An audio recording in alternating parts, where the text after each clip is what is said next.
quick update on the whole GTA DLC thing. So they have released a new newswire. Here you can see the new helicopter.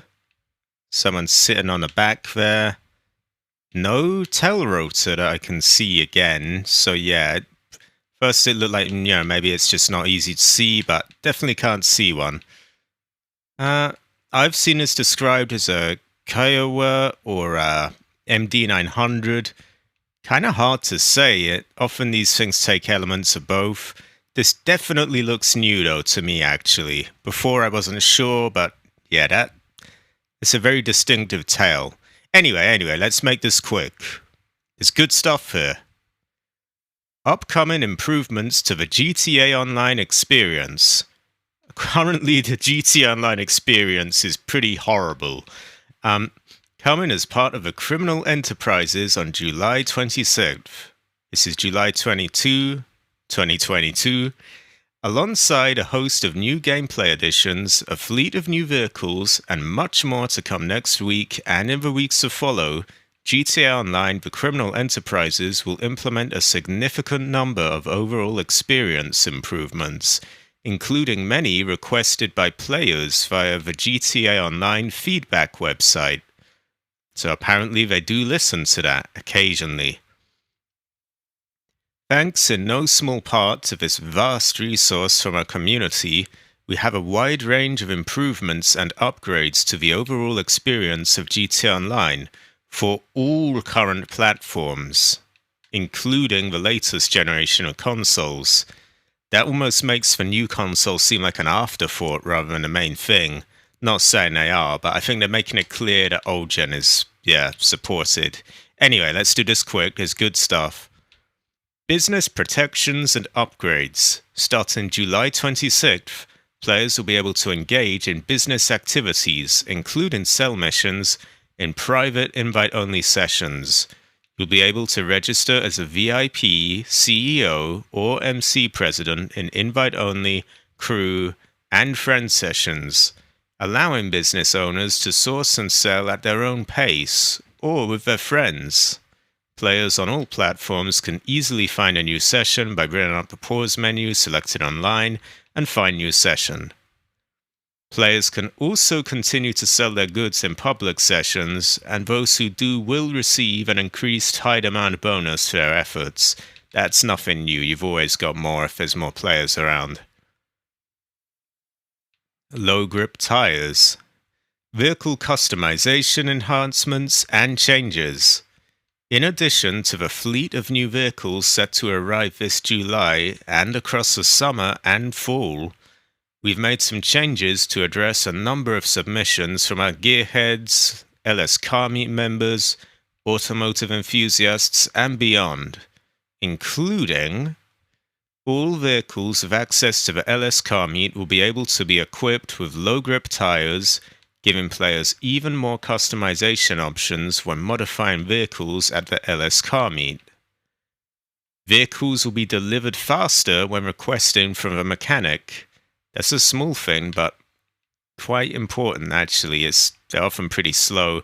Sometimes you call it, you get killed, and then it doesn't even appear. Hopefully this will fix that. Anyway, here's the first really big one. Players will no longer incur a charge for destroying another player's weaponized personal vehicle, avoiding penalties for those who return fire on and successfully neutralize attackers. Now, this has been an issue since 2013, really, when the game released. It was, I don't know why it's taken them a decade to figure out that it's not fair if you get punished for defending yourself. But they finally have. The Avenger and Mobile Operations Center vehicle, MOC, the workshops on them will accommodate any vehicle that can fit, as opposed to only select vehicles. The Mark II is excluded in this, as it is modified via its own workshop inside the Terabyte. The number of ownable properties will be increased from 8 to 10, increasing total garage space by up to 20 vehicles. Really would have liked a Hannah there. And I've seen loads of people asking for one, so if they're really going to go on about listening to feedback, I feel like they could kind of, include a Hannah, but oh well. The legendary Motorsport and Southern San Andreas Super Autos websites will feature new filters and browsing shortcuts, which can be tabbed using L1/R1 or LB/RB on console.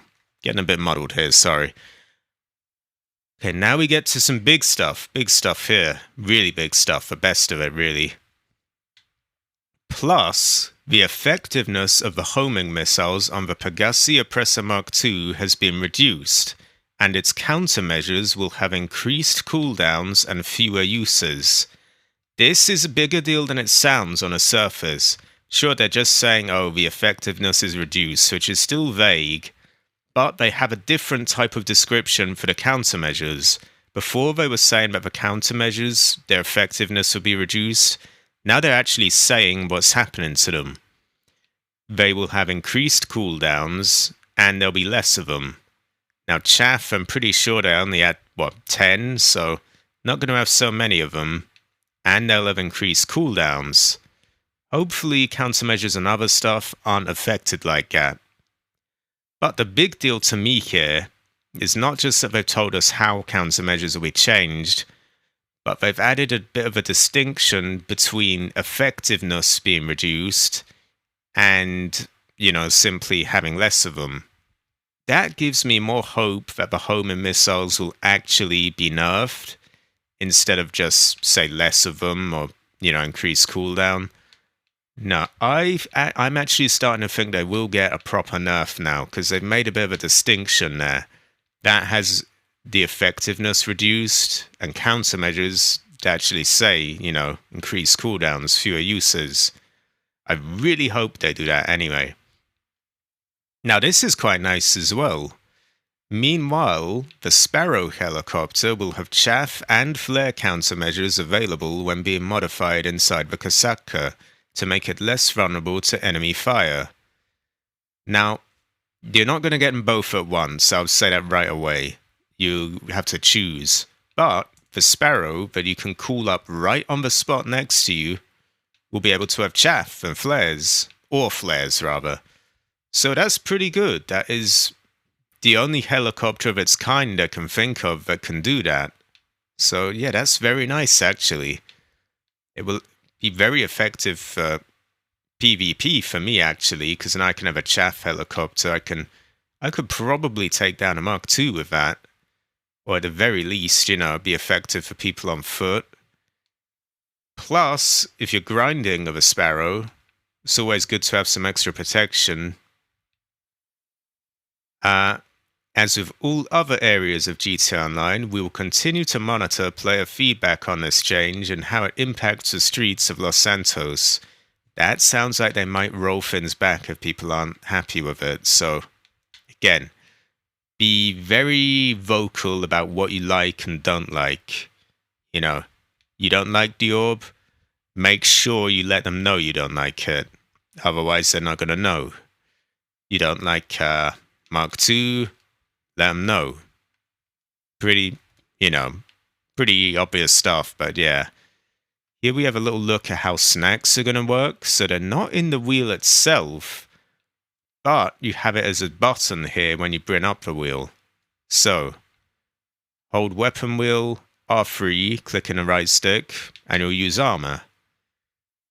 Weapon wheel, press up on the D-pad, and you'll eat a snack. And these two have always been there, I'm pretty sure. But yeah, that's how snacks and armour work now. Pretty useful. Can probably still use the old way, but this might be easier. Particularly the armour. General improvements.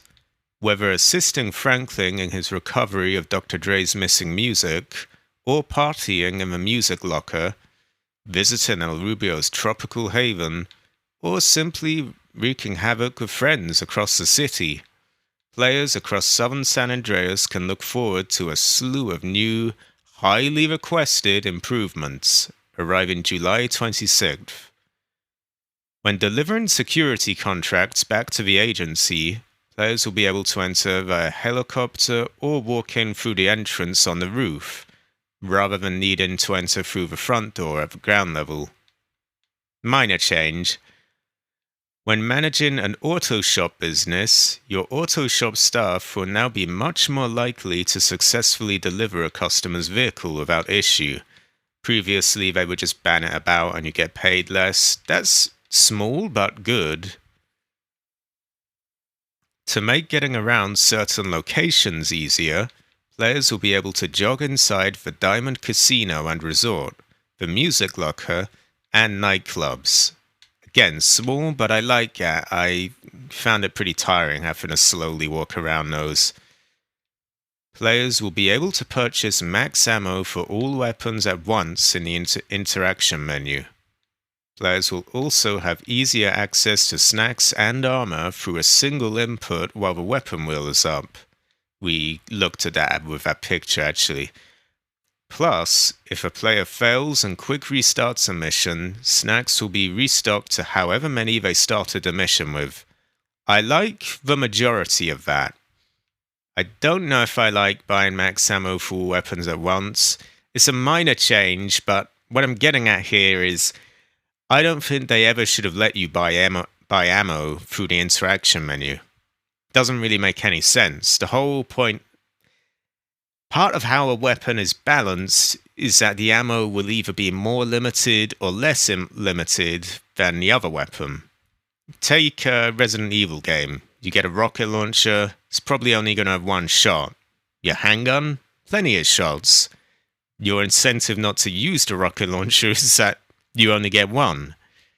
Now, if you make them both infinite, what is the incentive to use the handgun rather than the rocket launcher?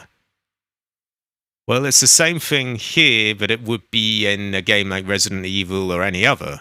There isn't one. Now you just spam the rocket launcher. And it's been like that ever since they added buying ammo from the interaction menu. You used to get different guns being used as you gradually ran out of others. Now there's just no need to use anything else other than the most powerful things. So yeah, I wouldn't be adding more options to buying ammo from the menu. I would get rid of it completely. Because it's essentially just infinite ammo. You can just retop it on the spot. No real consequence or inconvenience whatsoever. But moving on, players will now be able to immediately hang up on phone calls from several contacts when they offer missions, rather than be forced to listen to the full call before they can hang up. Never should have been that way anyway, but okay, that's good as that's changed. PC players will have the option to disable the in-game chat box via the settings menu. Well, PC has much bigger problems than that to begin with, but I guess that's good. I don't really know. I don't play on PC as is kind of, how do you put it? Unplayable, packed full of modders. You get doxed, you get your internet shut down. It's, PC has a lot more issues than that, I think. Oh yeah, but a really big one here. To reduce instances of griefing, the kill/death statistic will no longer be affected by kills made in free mode. Going forward, this ratio will only be affected by kills scored in competitive gameplay. Some people are gonna scream and piss their pants over that. They'll say they won't. It will be like, no, we don't do this for our KD. It's for scoreboard, not for KD. It's that kind of thing. You're gonna get people saying that they don't care. A lot of them really will. That said, I don't. At the same time, now if I'm looking for villains, how am I gonna know who to look for? Because they'll all have tiny KDs because they actually suck in, actual competitive gameplay. But, yeah. So now they're not really marked out for me. That said, the ones that already have it, I don't suppose it'll be retroactive. So the sweats that already have really high KDs, I'll probably be able to look for them. After their initial visit, players will be able to spend more time scoping out Cayo Perico, and can get caught more times before being kicked off the island, so it's a bit more forgiving. This is a big, really long one. Is this a load of stuff? I think it's a load of things. Okay, let me catch my breath. The race creator will be getting an assortment of updates, including increases to the checkpoint limit, player limit for transform races, and the number of fixtures that can be removed on the latest generation of consoles. Oh no, the number of fixtures that can be removed. It's not a number. I thought they made a typo. Shouldn't be arrogant then, should I? Just trust what I've read. Plus, all platforms will now be able to create RC Bandito races via the special vehicle race creator, with a ghost to first checkpoint option being added to additional race types. More models have also been added to the fixture remover, along with a new anti-grief ghosting option to ghost players who are driving in the wrong direction. So some people drive around the track backwards when they give up. They know they're not going to win. They just turn around and try ram the other racers. They're going to be ghosted and you're going to be able to drive past them. That's very good. Should have always been like that. There is an option to set the specific time of day for a race. I'm guessing down to the minute or hour. And an ability to scale checkpoint size. Now, one thing I'm a little disappointed here is that there's all this stuff with a creator, no mention of a Rockstar editor. If they can change limits and that kind of thing, why can't they change the distance limit on the Rockstar editor? You know, we've been stuck with the same distance limit we had on the previous generation of consoles, which is really short. We should have been able to, you know, have a much longer distance, more like PC. But, oh well. And even on PC, it's really short, actually. You have to mod it to make it longer. But let's keep going. We have some new cars, or maybe they're old, I don't know. I'm not really a car person. Payout increases, everyone likes that. The criminal enterprises will also include increased GTA dollar payouts across a number of activities in GTA Online, giving both new and veteran players greater freedom to play the content they enjoy the most and get what they want faster. Changes to these payouts will of course combine and stack with our ongoing weekly bonuses, meaning even bigger payouts going forward for taking part in your favorite game modes during special events. Races? GTA Online's racing community will benefit from a significant increase in GTA dollar payouts across the board. With the launch of GTA Online, the criminal enterprises, all standard race types, including player-created races, will pay out an will pay out an average of 50% more GTA dollars. An average, though. You got to look at the small words that's put in there, an average, not necessarily 50% all the time. The total prize pool for premium races will also be increased. These races will continue to award the same payouts to podium finishers, while players placing 4th and below will now also receive payouts. Adversary modes. Payouts for all adversary modes currently available in GTA Online will also be boosted by an average of 50%, not a permanent 50% increase, not a set 50%, an average.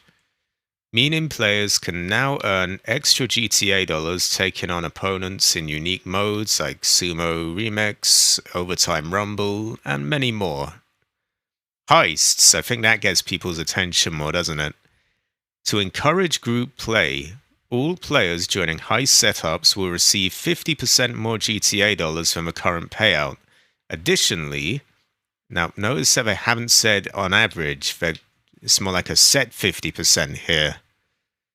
Anyway, additionally, the minimum cut for finales is now set at 15% for each member. Wasn't it like that before, or could you give them nothing? Oh yeah, you could give them nothing.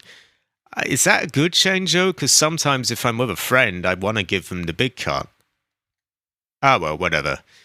The cost of heist setup fees has been reduced across the board to $25,000. Don't remember what it was before that, gonna have to admit. The following heist finales will award an additional 75% GTA dollar payout on top of the current value. That's nearly double. The Fleecer job, the Humane Labs raid, the Prison Break finale, and the Series A funding finale. Now these ones will earn an additional 50%. Not as big, but still quite big. The Pacific Standard job finale, and all the Doomsday Heist ones. Been talking too long, my voice is going out. Now this is a little saucy. With this update, all heists will be aligned to have the same cooldown timer of one in-game day, 48 minutes, when playing as a group. We will also adjust specific aspects of the Cayo Perico heist finale to better balance a player's time spent in GTA Online. So they're saying, in a very roundabout way, they're saying, we want you to spend less time on Cayo Perico. Solo playthroughs of the Cayo Perico heist finale will trigger a cooldown of 3 in-game days.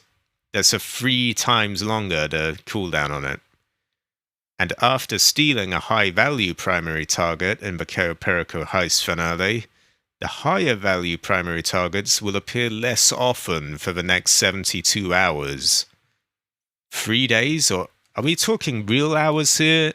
It sounds like actual days. While the value of secondary targets will increase. So let me get my head around this.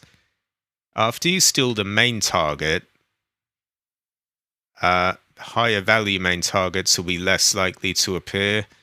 So we're getting more tequila, is that what they're saying? Although they do say secondary targets or secondary loot, the value of those will increase. Is that good? This is intended to encourage exploration and cooperation between players.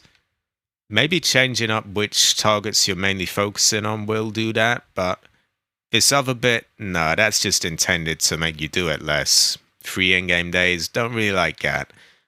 Oh well though, we got a lot of new ways to make money coming up.